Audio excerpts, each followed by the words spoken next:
Excise పాలసీపై విస్తృత స్థాయిలో అధ్యయనం చేస్తున్నామని అన్నారు ఎక్సైజ్ శాఖ మంత్రి కొల్లు రవీంద్ర.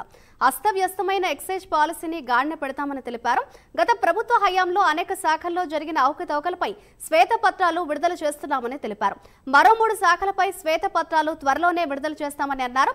తిరుమల శ్రీవారిని దర్శించుకున్నారు కొల్లు రవీంద్ర. ఆ తర్వాత మీడియాతో మాట్లాడారు. అన్ని శాఖల్ని ప్రక్షాళన చేయాల్సి ఉందన్నారు.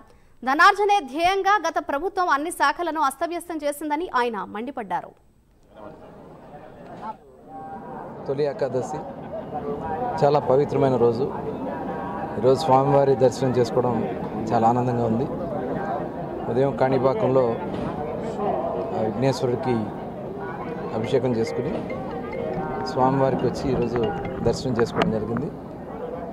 రాష్ట్రంలో అందరూ కూడా సుఖ సంతోషాలతో ఉండాలని, ముఖ్యంగా ఈ రాష్ట్రాన్ని గత 5 సంవత్సరాల్లో నష్టపోయిన నష్టాన్ని అంతా కూడా మరి ప్రజలకి ఆనందకరమైనటువంటి పరిపాలన అందించడానికి అన్ని రకాలుగా శక్తులు భగవంతుడు ముఖ్యమంత్రిగా నారా చంద్రబాబు నాయుడు గారికి, అలాగే ఉప ముఖ్యమంత్రి పవన్ కళ్యాణ్ గారికి, మొత్తం రాష్ట్రంలో ఉన్నటువంటి అందరికీ కూడా శక్తులు ఇవ్వాలని చెప్పి భగవంతుని ప్రార్థించడం జరుగుతుంది.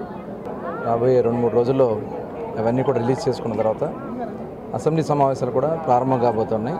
అసెంబ్లీ సమావేశాలు కూడా పూర్తయిన తర్వాత టోటల్గా ఇవన్నీ కూడా ప్రక్షాళన చేసుకోవాల్సినటువంటి అవసరం ఉంది. అన్ని డిపార్ట్మెంట్స్ను కూడా వాళ్ళ స్వార్థ రాజకీయాల కోసం, స్వార్థ సంపాదన కోసం టోటల్ డిపార్ట్మెంట్లన్నీ కూడా భ్రష్టు పట్టించారు, అస్తవ్యస్తం చేశారు, సిస్టమ్ మొత్తం కూడా కొలాప్స్ చేశారు.